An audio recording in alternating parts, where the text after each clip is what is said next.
Hello, hello, hello. Nothing to lose. Welcome. Thank you for joining us. If you're comfortable, please turn on your camera. If not, no worries. But we're going to get started right away. It's 15 to 20 minutes of questions from our lovely media gathered here who you cannot see, but I assured that they are all beautiful people. Let's get started with Jason Finelli. Hi, everyone. Thank you for joining us tonight. Really appreciate it. Just a quick question for the entire team, whoever wants to take it. So you guys formed back in May. You entered Series 2. Did not go the way you wanted to. But since then, you have won both LCS Academy, I'm sorry, VCT Academies since then. Where is your confidence level now as opposed to where you were back when you first formed it in that Series 2? I guess I'll take that question. But we're feeling really confident, especially with our newest pickup, Ellie and Marina. We're feeling really good about our team and how we feel, and we're coming into it really strong. And winning both the VCT Game Changers Academy, I think, shows that we're just at a new level with these two new pickups.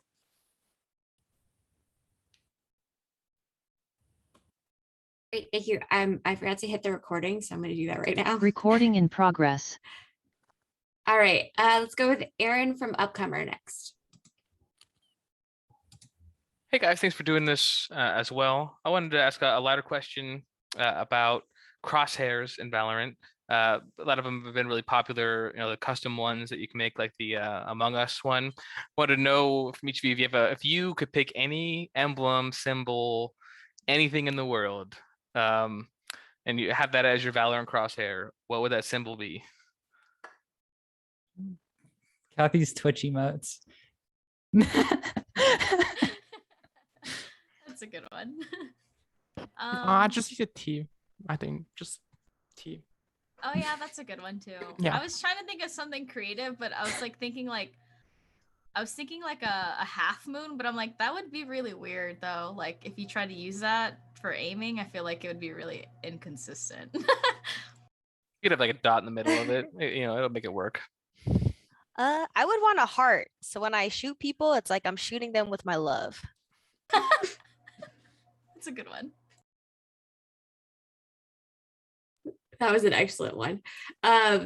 Declan, let's go you next. All right, it's me. I was just wondering what you all thought about the new map Fracture, either competitively if you scrimmed it at all or casually if not.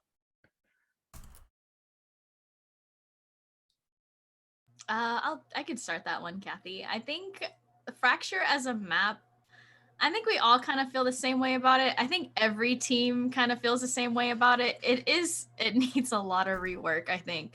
It kind of felt like Riot just threw something out there maybe to just have something different in the map pool, but I don't know. It's hard to tell because you haven't really seen it in any like competitive play yet. So I think once teams kind of, with this new like leak of a Sentinel coming out, maybe this Sentinel will change the way the game is played and change the dynamic and make Fracture a more playable map. But for now, I feel like it's kind of just out there, you know what I mean? So I'm not too sure like how other teams feel about it. I know there's a few teams that have been scrimming it. We've kind of run around the map and had a little feel for it too ourselves, but for the most part, it just feels like a really awkward map right now.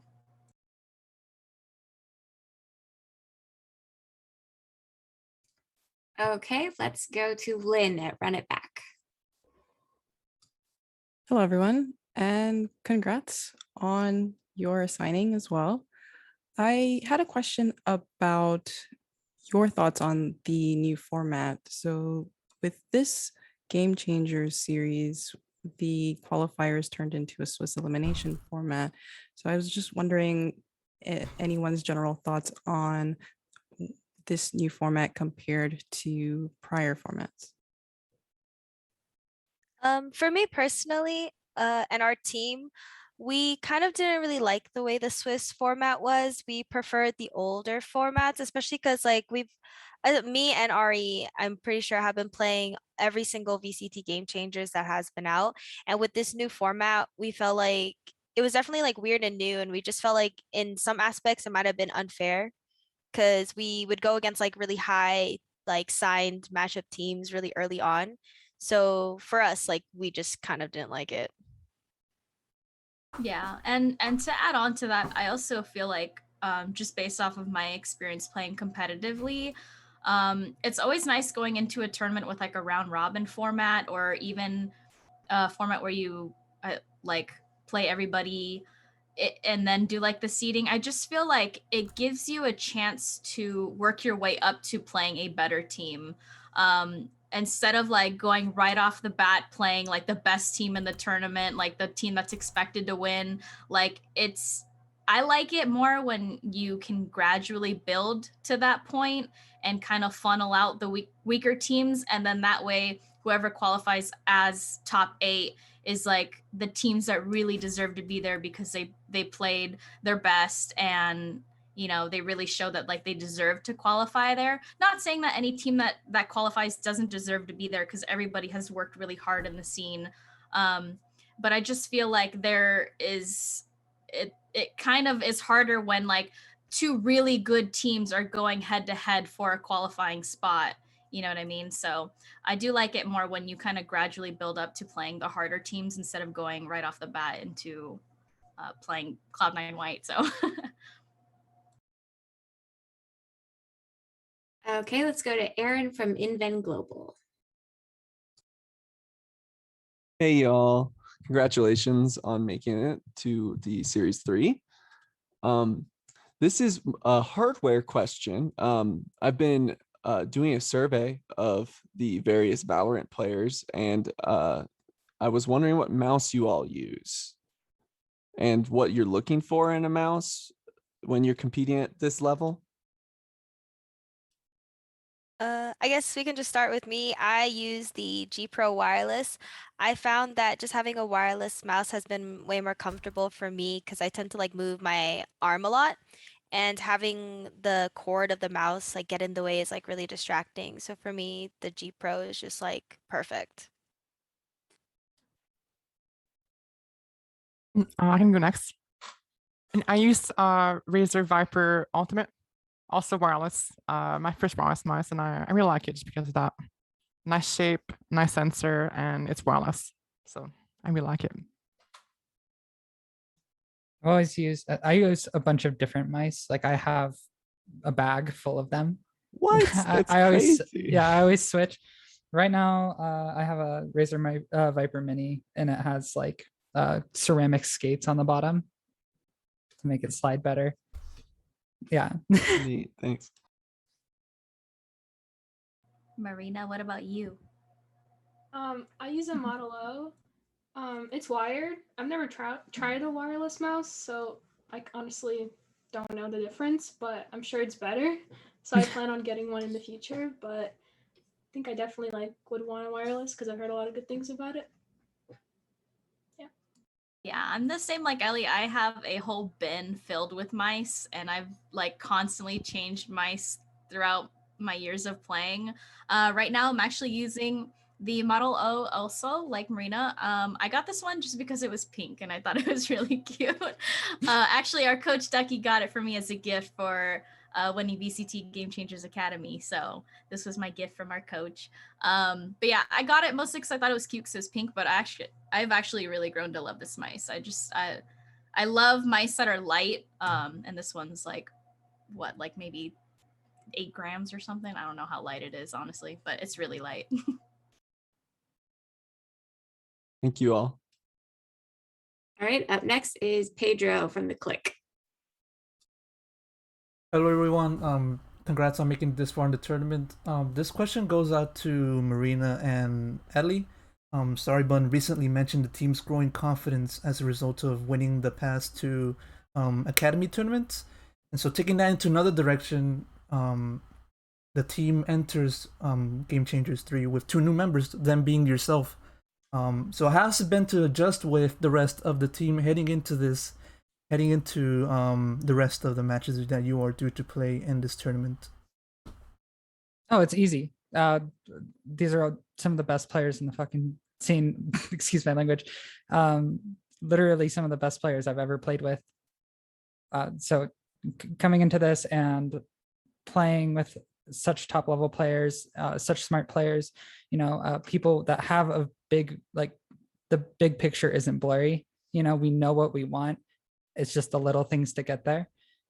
Having that in that kind of direction is just key. I agree with Ellie. I think it's been really easy to adjust the team, and I think I've grown a lot just by playing with them for a month and a half now. And yeah, they're all just insane players and confident, and I think that just makes me a better player as well. I love that the big picture isn't blurry. I thought that was a really cool saying, Ellie. Aaron from Upcomer, you go. Wanted to ask about some general terms. We're heading into, this is the last series 3 for Game Changers, first season, a pretty big deal. But I wanted to ask, why do you, there's a huge community of women in Valorant, and this is a very, very, I think, prestigious circuit, publisher-backed circuit. It's very important. Why do you think this and that community happened with Valorant? Like, what do you think is special about Valorant that has really driven these things to be where they are now? I think that the main difference between Valorant and any other game and their community is that like Valorant actually listens to the players. They're very active within the community, which is why the women's scene has grown so much. They've paid attention to all types of creators and their audience, and they've actually created a safe space for women and actually continued to grow that space. Unlike other games, I feel like they kind of stop at a certain point, but Valorant doesn't stop. They just continuously listen to us, want our feedback, actually want us to be involved in the game, and they're continuing to grow that space, which is why there's so many amazing women coming up and they're playing this game and they're competing. Yeah, I mean, I come from Counter-Strike, which is a game that had female teams, and I had a female a whole female scene, female tournaments, and some incredible women playing that game who have literally been trailblazers and paved the way for younger females in Valorant now. So coming from a game where, we had to pay money out of our own pockets to go to tournaments, and, going to local lands where there were maybe 3 or 4 teams playing against each other, going from something so small and creating something so big and moving on to Valorant, where the developers are actually very hands-on with the game and hands-on with the community, unlike Valve, unfortunately.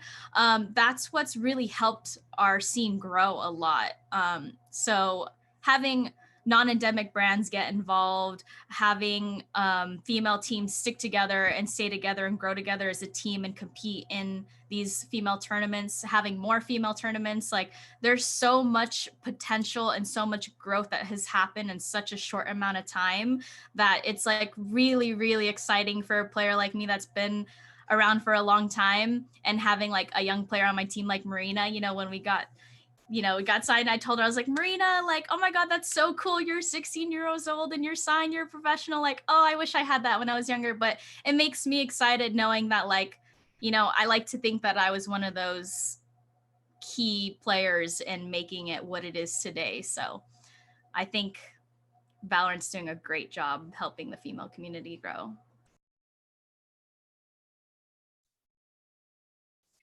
Great. I just felt really old, so thank you. Declan, your turn. Yeah, so this is for Ellie, but anybody can answer as well. I was wondering what you thought about Polaris's chances going in the tournament, since they've had to substitute out Slays and they played you guys pretty close in the Switch stage. I can't say much for them. I think we just kind of played bad against them. We fixed a lot of the mistakes we made. We vigorously watched all of our VODs, finding all of these mistakes to fix them. I think that Zoe's a great IGL, and even though they had to sub out a player, they can probably still show up and show that they are a good team. I believe in Zoe, but I'm biased. So yeah.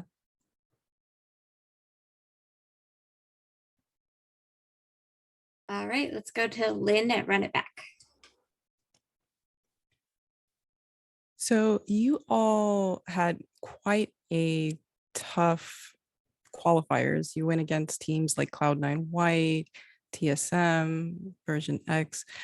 I was wondering if you thought playing these, signed higher level teams might help you in the main event for this week.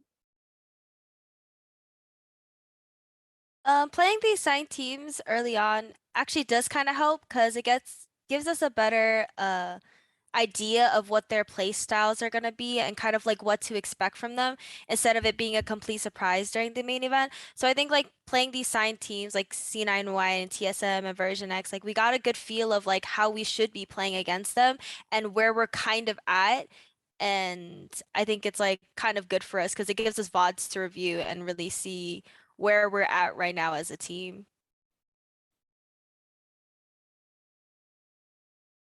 You just saw an animal. Please give us the name of your pet.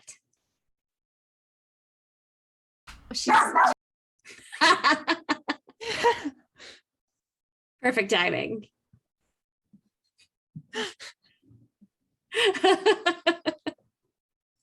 The name of her pet is Mocha. Mocha. She sees the neighbor's dog, so. Okay. Let's go to, we have 3 last questions. Finale, you're up first. Thank you. Going into this week's main event competition, is there a team other than yourselves of any of the other 7 teams? Is there a matchup you're looking forward to the most? Is there one team that you're like, yeah, we want them? TSM. Excellent. Can you elaborate? Nope, just want him. Anyone else? For me personally, I would love to go against Shopify because obviously I have friends on the team there, but also like we didn't get to play them during the qualifier, and I think playing them is always like really fun, and I would love to play against them during the main event. Awesome. Thank you. We'll go to Aaron from Upcomer next. So yeah, we're headed, the first series or all 3 series of Game Changers is coming to an end soon. How do you all feel? Like, is there anything you would improve, anything you would change, for next time? Change for the event or like us as a team change? I think as for the event and for the experience at all, for the entire each event, like is there anything at all that you would change or improve based on your experience there, not you as a team? Definitely did not like the Swiss bracket, so hopefully they do not bring that back. But I think other than that, everything is pretty good. The admins are pretty on point about everything, but I think the worst thing about this event was definitely the Swiss bracket. We want lands. Give us lands Give us already. some land. Give us a Game Changers land already. All right, and last question goes to Lynn. Okay, well, again, congrats on getting signed. And that's kind of the benchmark a lot of these teams that are competing want to hit. Do you have any recommendations for the teams that are looking to get signed next? Definitely do not give up. Like, don't disband your team after a loss. I think losing a game or a match or a tournament, I think that just shows you that you have just more work to do, and it's better to stay together and work through it instead of constantly trying to change rosters or constantly moving from team to team, because that inconsistency, like orgs are not going to like that. They want to see a team that's been together. They want to see a team that grows. And that's why like the core 3 of us have stayed for so long and actually kept at this. And we like really believed in ourselves, and that's why we like worked so hard to get signed, and that's why we're here right now, is because like we didn't all just like move rosters and change and jump ship the minute that we could. Excellent answer. Thank you so much. Nothing to lose. Perhaps we'll be calling you by another name at some point. But otherwise, have a great tournament, and we will see you back here during our winners press conference on Sunday. And Thank my cat you. says goodbye. I heard the kitty. That's so cute. All right. Thank you. Thank you. Thank you. Thank you.